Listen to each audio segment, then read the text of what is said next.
Basketball fans in the city of Los Angeles call him Silk for his smooth, fluid style of play. A style he developed growing up in Ventura, California, and perfected as an All-American at UCLA. In the late 60s and early 70s, those four letters spelled basketball dynasty.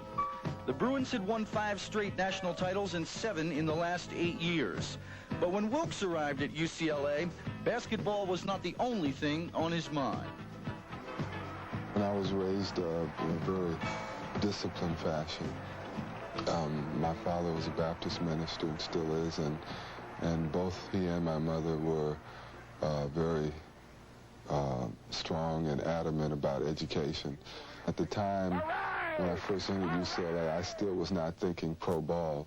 I was just really privileged to be there, and I was in awe of the history and the tradition associated with UCLA and Coach John Wooden.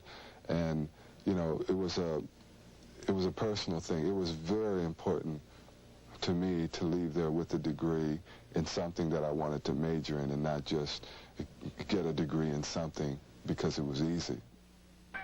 The man most responsible for getting Wilkes to attend UCLA was head coach John Wooden. The Wizard of Westwood laid it on the line to his players, and Wilkes was impressed.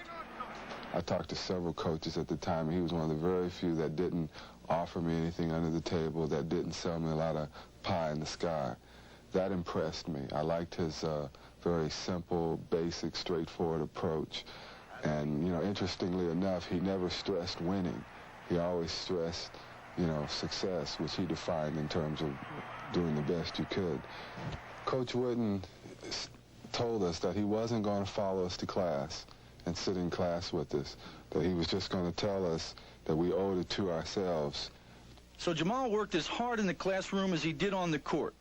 He graduated with a degree in economics, won 3 varsity letters, was a 2-time All-American, and the Bruins added 2 more national titles in 1972 and 73.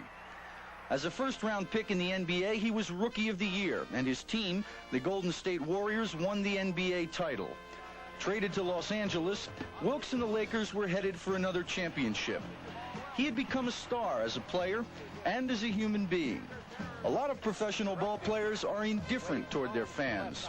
Not Jamaal Wilkes. When someone comes up and they admire your career, I mean, I really take it as a personal compliment.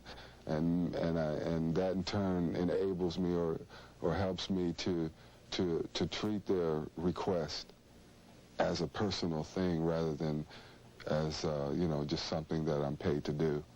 He's paid to play basketball, and he works hard for his salary. He also works hard for the Boys Clubs of America, for free. I think it's extremely important, not only for the kids but for pro athletes. I remember I went to boys clubs when I was a kid, and I've done a lot of fundraisers for them, and I think it's important for those kids to see their idols are not gods, but are people, just like they are. That's a small way we can make America a better place. As a basketball player, Wilkes has been a winner. In the 1980 NBA Championship Finals, he combined with Magic Johnson for 79 points in Game 6 to lead the Lakers to the title. Jamaal Wilkes, in a quiet and steady manner, keeps winning. You know, we still want the Lakers to win, and at least one more, maybe 2 or 3 more championships. That's my first priority. And then, secondly, I want to make a successful transition out of basketball into whatever I do, first of all for Jamaal Wilkes and my family, and second of all for all of the youngsters, you know, that are watching me and watching what I do.